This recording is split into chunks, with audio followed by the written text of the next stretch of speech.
Hi Aquarius, this is Tisch Aitken, and I'm here to discuss your monthly horoscope for the month of May. And it's a big month of reflection for all of us because we have several planets retrograding and slowing down in the sky, which gives us all a chance to reflect and reassess how we can improve going forward for the rest of the year, how we can return to certain things we need to return to, and how we can improve things that we need to streamline in our lives. Now, to begin with, we have Venus stationing retrograde on May 13th, and Venus only retrogrades once every year and a half, so it doesn't happen very frequently. And Venus represents what we love, what we value. It's the planet of beauty. It's the planet of relationships. And for you, it falls in your house of romance and creativity and self-expression. So Venus is going to be retrograding at 21 degrees of Gemini on May 13th, and then it stations direct on June 25th at 5 degrees of Gemini. So for you, you definitely may find that old lovers are resurfacing, old friends, people you used to have fun with. It may also be an excellent time for reconnecting to your creative side because the fifth house is the Leo house in astrology, so it deals with creativity and self-expression of all forms. So it's an excellent time for reconnecting to your creative side, as well as the fact that it may bring old lovers and old flames into your life. And the other thing too is that we had Pluto has already stationed retrograde in the sky. It's stationed on April 25th, 2020 at 24 degrees of Capricorn. And that's one of the main players of the year because when Saturn and Pluto met up on January 12th, they met up at 22 degrees of Capricorn. And that's the world axis hitting all of us. And that's a cycle of death and rebirth, of reformation, of restructuring on all levels. And the two met up in your 12th house of endings. And many planets were in Capricorn at that time. We had the south node of karma, what we're meant to release. The sun was in Capricorn, bringing light to what needs to be restructured in our lives. Saturn and Pluto were conjunct. Jupiter, the planet of abundance and expansion, was also in Capricorn. And Mercury, which is the planet of communication, was translating that story. So since the beginning of the year, you have been working on a lot of things that you are releasing and letting go of. And it could even be things that on a psychological level, if it's really deeply buried memories or, issues that maybe you haven't done inner work on that are being brought up for you in the last year that you can kind of, do some helpful, healing work on now. And that would be a helpful use with this. So Saturn, so let's see. So Venus is stationing retrograde on May 13th. Pluto already stationed retrograde in Capricorn in your 12th house of endings, and also represents the house of dreams and the house of psyche and the imagination.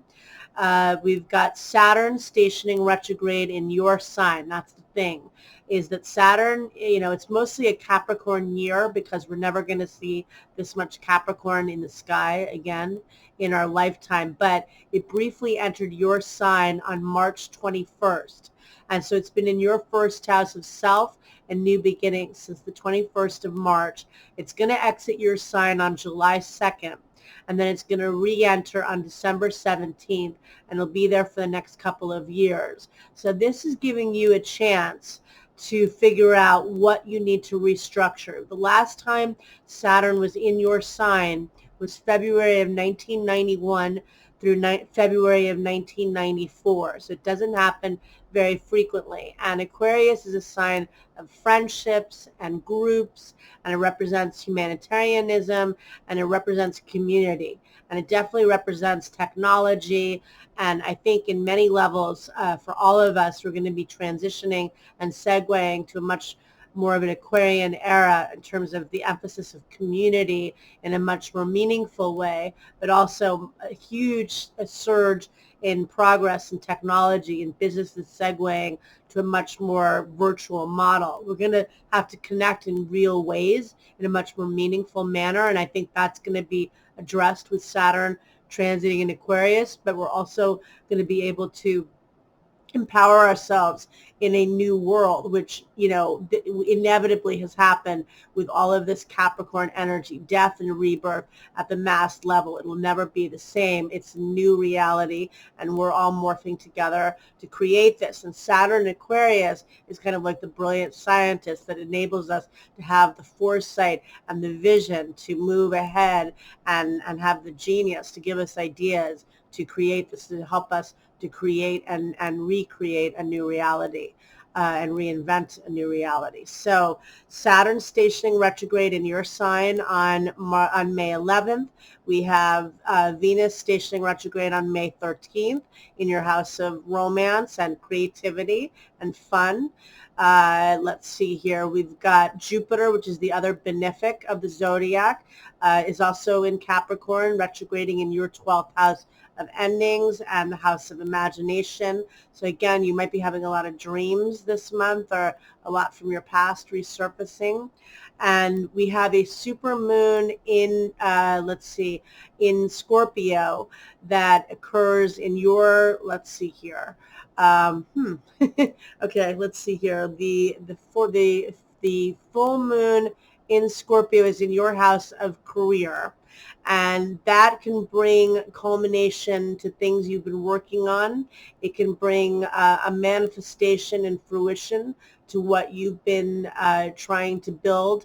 The moon doesn't like being in Scorpio. It's in its fall position in the sign of Scorpio, but it is opposing Mercury in Taurus, and Mercury is the planet of communication, and Mercury is squaring Mars in your sign of Aquarius. So I have a feeling that they're going to be clashing with one another, and it's going to be a very contentious full moon, and you might find that some things come to light with professional matters. And again, maybe something is coming to fruition that you've been working on, and that's a good thing, but it's not an easy full moon because it's in its fall position in Scorpio, and Mercury squaring with Mars, the planet of combat and war.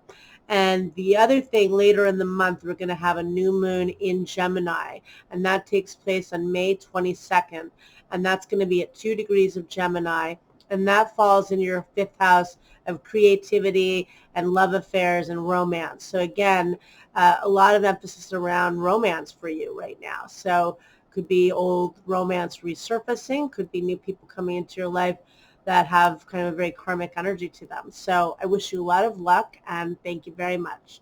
Take care.